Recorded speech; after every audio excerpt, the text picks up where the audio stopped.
Someone help me with the AV, please.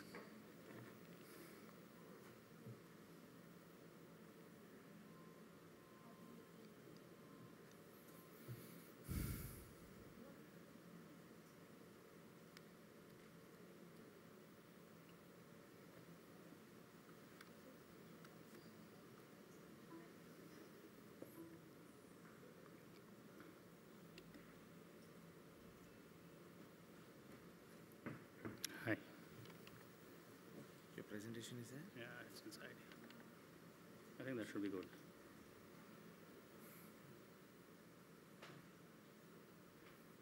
I didn't know whether you wanted me to touch this without your permission. All right, yeah. Where's it going to show? Where's it going to show? Okay. It's on the board. That's fine. Good afternoon, everyone. Thank you to the India Leadership Conclave and Mr. Satya Brahma for having me here. As part of Hindu mythology, everything is dedicated to Mahesh, Vishnu, and Brahma. And luckily, there's Brahma on our side today. I represent Merry Angels. I am Debraj Shom. I'm a facial plastic surgeon. And I represent Merry Angels. What does Merry Angels really do? So we're going to speak about this afternoon, rather. Being an Indian physician and having trained in India, the perils or the problems of the Indian healthcare system have always gone ahead and bothered me. A, there are not enough doctors. B, whichever doctors are there seem to be concentrated in the larger cities. C, even in the larger cities, when we end up going to a doctor, sometimes we may not know whether that doctor is the appropriate one for our particular disease. D, all these problems don't seem to be going away in a hurry. So for instance, the Indian government has gone ahead and made the entire pipe. The pipe is there. We have a primary healthcare center, a community healthcare center. We have district hospitals which are available. But the problem is, super specialists like me do not want to go to the tier 2, tier 3 cities or the villages to serve people because it's just not worth our while. After spending 11 years to train as a plastic surgeon, you would have to be living in utopia if you wanted me to go and serve in a district hospital in one of the 534 districts in India. So then the problem that remains is, how are we going to get healthcare available, accessible, and affordable to all in India? From the time I completed my MBBS, which was '99, from Grant Medical College here in Mumbai, and in 1969, when my father passed out of MBBS, nothing much had changed in those 30 years. 70 to 75% Indians even today are being born to midwife workers. What's changed? And what's going to change in 2040? How are you going to guarantee that specialists of different types will be available in every village or every city in India? That's what brings us together today, the vision and mission of Merry Angels, which we call the world's first online hospital. Thank you, ladies and gentlemen, for giving me a chance to present our mission to you. So in general, we realize that healthcare is a global problem. And this inequity or the difference in the supply and the demand curves in healthcare is something which is there all across the world. So if you think that specialists are not available in India, it's not true. I worked for a fairly large amount of time in the US, and even in the state of Arkansas in 2008, there used to be one pediatric rheumatologist who was available. If there was only one pediatric rheumatologist available, it usually meant that insurance would decree that you could see that pediatric rheumatologist, depending on the plan, of course, about 6 weeks to even 10 weeks later. Imagine your child staying with a knee problem or knee pain for 6 to 10 weeks. I don't know how many parents would really be comfortable with that thought. So therefore, it's a given that the healthcare resources will never be equitably distributed, especially in rare cases, especially in cases of a rare resource like specialists or the top specialists in the world. But on the other hand, we find that IT is growing very rapidly. Everyone soon will have a 4G phone in their hands, and there will be access to multiple services available through the 4G network. But in a world where we can get the best pizza, whether we are in Saharanpur or in Mumbai, can we really get the best doctor even now in Saharanpur? And will we ever get the best doctor in Saharanpur? And my point being that Yes, having the latest camera or the latest iPhone available in some of these tier 2 cities, available through e-commerce, while it's interesting and important, is there anything more important than having good quality healthcare delivered at every nook and cranny of India? So from that perspective, these are some of the problem statements that you would well be aware of. A typical Indian, and the typical India is not the people who are there in this audience today, but the typical Indian, 80% of India, takes approximately about 500 to 800 kilometers of travel before they can get a specialist's opinion. Imagine the amount of time loss, logistics hassles in trying to see a doctor. And sometimes the cost of all of this is actually more than seeing the doctor themselves. And the funny thing is, and this might come as a surprise to the non-medicos in this room, funny is that 85% of the diseases known to mankind, literally 85% of the diseases that we suffer from, could be treated virtually with exactly the same results as if the doctor was seeing you in person. So what I mean is, suppose the doctor was seeing you virtually and made your diagnosis through looking at your ECG virtually, he would reach probably the same conclusion about 85% of the cases. This was a landmark paper published by the American Medical Association in 2009. And my question then becomes even more pertinent. Why are we then building so many physical hospitals in the large cities? By building physical hospitals in the large cities, we are reaching a situation where commercialization and competition between these hospitals is increasing all the time. And you are facing the problems of those in the cities. But at the same time, someone living in the town still has to travel to the cities to go ahead and see these doctors. How do we go ahead and use technology in a manner which makes healthcare equitable and affordable? How can e-healthcare transform the country like e-commerce promises to? So in general, it is conceivable that in about 10 to 15 years' time, the infrastructure problem in terms of technology being in the hands of every Indian will solve itself. We are very sure that with my friends who are talking about mobile payments, my friends who are talking about e-commerce, my friends who are making cell phone networks available to everyone, you will be in a situation where every Indian literally will have a 4G phone come 2025. But can you guarantee that doctors will still be available in every town or city at that point in time? And that is the question which is leading to the mega bucks now being handed over to e-healthcare firms, and MediAngels itself is funded by top venture capital firms, plus the government of India itself. That's what the future looks of healthcare in India. You won't be able to travel to the hospital, or it costs you a lot of money to travel to the hospital, and therefore the hospital will travel to you, which is what is meant by an online hospital. So MediAngels is MediAngels.com is an integrated technology platform which mirrors the life cycle of the hospital and provides every service that the outpatient department of a hospital can provide. So it's basically a brick and click model which Dr. Batra was speaking about. It's been conceptualized by physicians themselves. And along with private equity and venture capital funding, we've also received funding from the Technology Development Board, which is part of the government of India. So imagine a world where you lived did not matter when you went to see a doctor. So I've got cancer. It shouldn't matter whether I live from a Mumbai perspective in Andheri or in Pedder Road. I just want to see the best cancer specialists in the world. And if it was possible to do that virtually, would it improve your diagnosis? Would it improve your treatment? Would it ensure that lots of money did not get wasted in misdiagnosis and mistreatment? And the answer to all of that is probably yes, as has been shown in the US and as is being demonstrated by multiple companies in India.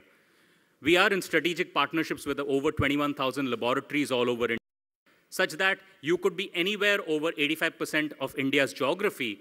Literally, if you had a zip code, one of the laboratories we are tied up with is within 25 kilometers of where you are. Blood samples could actually be collected and transmitted onto the cloud. And this company was also voted the most innovative startup in 2012 by the Intel DST, which was part of the Department of Science and Technology, the government of India. In general, what does MediAngels do? So the concept is very simple. The concept is that for diagnosis, we don't really need a physical hospital. Diagnosis is done by doctors. If we can go ahead and transmit data to the doctors in a format that they can go ahead and diagnose and utilize for decision making, you should be able to do all of this virtually. So let's have the cloud as a repository. Let's have a server. Let's have doctors from all across the world. Because it's from all across the world and because it's virtual, it doesn't really matter where the doctors are living. It doesn't matter where the patients are. Wherever the internet or the mobile internet can reach, you have access to a doctor. You have laboratories all across the country which have been tied up just in the manner that Uber ties up drivers. These are all American College of Pathologists accredited laboratories. You could go ahead and get blood tests done by someone coming in and collecting the blood samples, and the entire scenario moves on up to a diagnosis and interventions like medicines which can be delivered to your home. That's how it basically works. You could go to MediAngels.com right now, and you could decide to choose a MediAngels panelist. You would see the panel which is available right now on your phones. And this would be just like it would happen at a physical hospital. You could choose the doctors. After that, you could go ahead and send all the information online to the doctors. You could choose either email, phone, or video to speak to your doctor. You could also choose a physical consult should you want to go to the doctor in person, because we are an aggregator, a qualified, credentialed aggregator, but an aggregator nonetheless. If the doctor wanted some blood samples collected, you could again order online, just like you would on ClearTrip. You would go ahead and on ClearTrip book a ticket, and then they could ask you whether you also wanted hotel bookings. Similarly, you would be asked here whether you wanted lab appointments. You would say yes. Someone from the nearby lab would come in, collect your blood samples, take it away, upload the reports onto the cloud. You would go ahead and receive a text saying that your reports are ready. Doctor gets a text saying the reports are ready. Pharmacy kicks in. Medicines could be delivered at home. So that is basically what happens. And of course, the fact that all of this is electronic could mean that you could have entire population. Should one of these e-healthcare companies become large enough, you would then have data stored from millions and millions of consumers, and you could use this to actually algorithmically predict the prevalence of disease in various populations. Since this is virtual, the only criteria then is whether a doctor is really amongst the top doctors in the world. So our criteria for empaneling physicians is incredibly tough, and we make sure that the physicians are the ones who are literally writing the textbooks on, or are deciding the preferred practice patterns in every disease that you consult them for. And that's basically what the specialties looks like. Typically, if you went into a physical hospital, and I used to be the head of aesthetic surgery at Apollo Hospitals, Hyderabad, and also used to be at the Mayo Clinic in the US, typically, a physical hospital would have about 50 to 60 specialties. MediAngels has 93, because it's possible to have rare specialties like a pediatric urologist, like a pediatric gastroenterologist, or a pediatric cardiologist, of which there would be only 3 or 4 available in the whole of India in any case. So there would be no physical method of having them available in every city in India in any case. And this, some of you must have caught it on the 4th of January this particular year, where out of the last 20,000 transactions at MediAngels, the last 20,000 patients seen at MediAngels, it was found that 44% of the patients who had been advised surgery were actually found on seeking a second opinion from our panel that these surgeries or these surgery interventions which had been advised were probably unnecessary. And the reason for that could be increased expertise in every disease and increased ability to make decisions based on the increased training that some of these physicians had. Medicine is all about cases, and what I've just explained, it's probably a new business category in itself. It's probably the stage in 2003 when Make My Trip was started, or the stage in 2007 was when Facebook was started. And while there are early adopters of technology, there are probably a lot of people in this audience who are thinking about how all this might be possible. How is it possible to do all of this remotely? Does my doctor really not need to see me? Does he not need to feel my pulse? So all of those questions get answered via some of the patient stories that we've seen over the last couple of years. Now, this story is of a 30-year-old woman who's the wife of a trader in Bhatinda, a small tier 3 city in Punjab, less than 10 lakhs population, 20 weeks pregnant, and when she goes for a routine ultrasound, there's actually swelling in the kidneys of the unborn child which has been seen. Now, this is a child which is coming up after an IVF session. So the lady has had problems in conceiving in any case. Looking at the problem, the gynecologist goes ahead and suggests that the child should be aborted. The reason that an abortion is suggested is because hydronephrosis, as we call swelling in the kidneys, could lead to a large problem later on in life, and to prevent that, an abortion has been suggested. But it's a very, very special sort of a child. However, what saved the child in this particular case is the radiologist was aware of this company called MediAngels.com, And the availability of a pediatric urologist, like I said, pediatric urology is an extremely rare super specialty. Not more than 3 or 4 of this super specialty or the super specialists may be available in the whole of the country. And this lady decided to seek a second opinion online. She sent the ultrasound across. And what the pediatric urologist said was very, very interesting. The pediatric urologist said, given the fact that he sees a lot of patients with children having kidney swelling, he said that this was commonly occurring in about 5% of children who are still at the 6 months intrauterine stage, and it would make sense to keep the child, and most likely the child would not have any problems after the child was born. So in this particular case, increased knowledge or increased training in a particular facet of the human anatomy made a difference in a complex decision. The child survived, and this was a baby who would otherwise not even have been born in a world without MediAngels. Case 2 is again of a rural area, and you could go ahead and not view this. When my colleague was talking about mobile payments, there were some questions which were thrown across which might not have been relevant to those living in cities. But like I said, India is not us, right? We might be living here in Mumbai, having access to the best physicians or the best hospitals across the street, and we might be thinking, what's the value that a service like this can provide? But what if you were a mechanic in a small village in Gujarat, India, working for Larsen & Toubro, and you did not have any specialists available? Forget about specialists. If you traveled 40 kilometers north of Mumbai, you wouldn't even have GP doctors available. You'd be reduced to a midwife worker giving birth to your child. So in this particular case, the medical infrastructure is really poor. But because you have a service like MediAngels, you can call in 24/7 into a helpline. There are MBBS doctors who are manning this helpline, who could then escalate this problem to a gastroenterologist if required, order stools tests which could be collected from your particular village itself, and deliver medicines home. And you could be diagnosed of amoebiasis and treated of amoebiasis.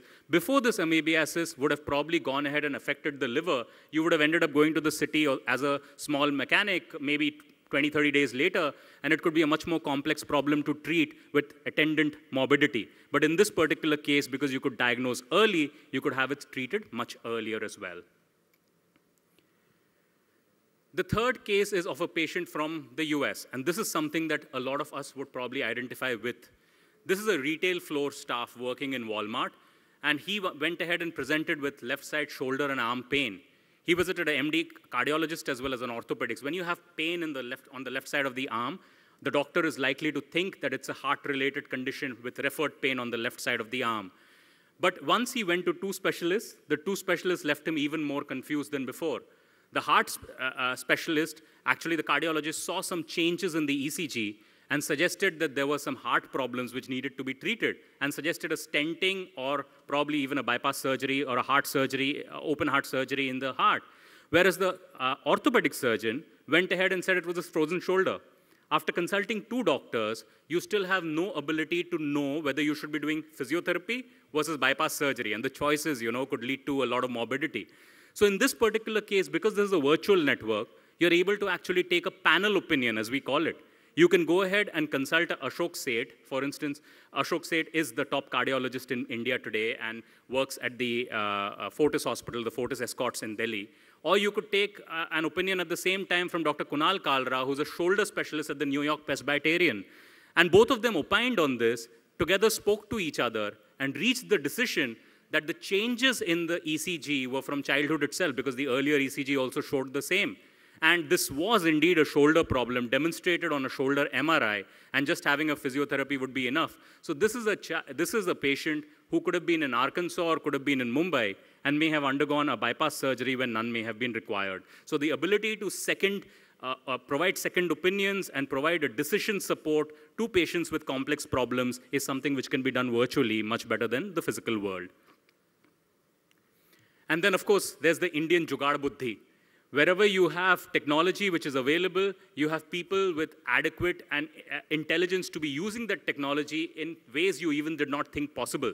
So this is a government servant. This is someone who works in a government organization and works in Ludhiana, in Punjab.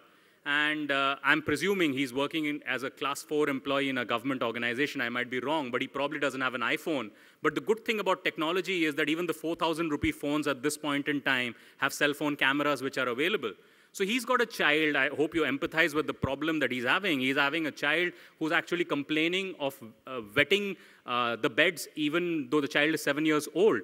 And when they went ahead and when he sought a second opinion by taking a photograph of this particular KUB scan and choosing to send it to a doctor based in the US, he was able to actually get an opinion that this was a very rare problem of the ureter opening in a non-functional area, and this child has since been completely free of bedwetting. This wouldn't have been possible unless and until he knew whom to go to, and that was only possible because of the technology which is there in our phones at the present moment.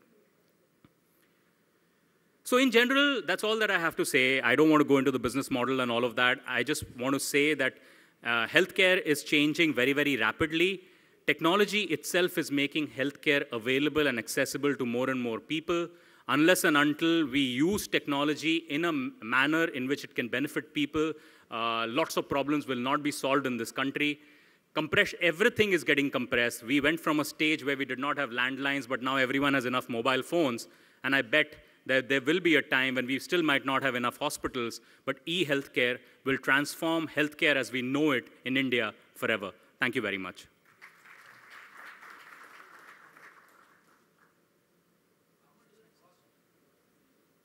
It depends, just like a hospital, it depends on whether the question is complex or it's simple. So the simplest questions could be charged 99 rupees if you're going to a general practitioner. The complex problem could take 1,000 rupees if you're going to a specialist. And if you chose a specialist from outside of India, then it would be $100 US. So it depends really on which doctor you're choosing and what's the problem that needs to be sorted. Yeah, hi. I'm here. How are you, sir? Thank you. Well, my cousins are doctors. Some of them retired, gold medalists. He was a professor at KEM.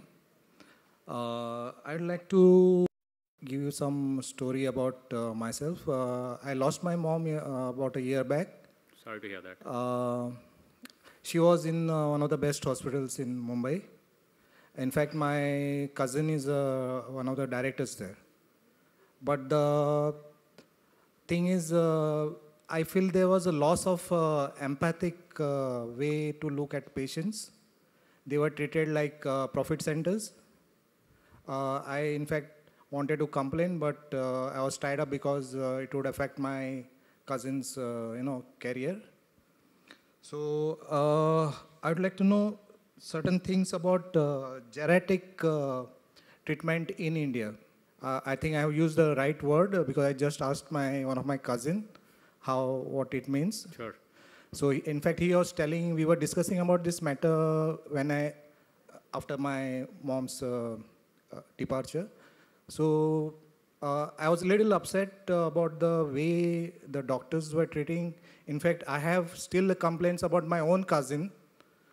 He's very good. In fact, he's a gold medalist and very good doctor, but there's a lack of empathical approach and the human, the way a normal village doctor, interacts with their patients.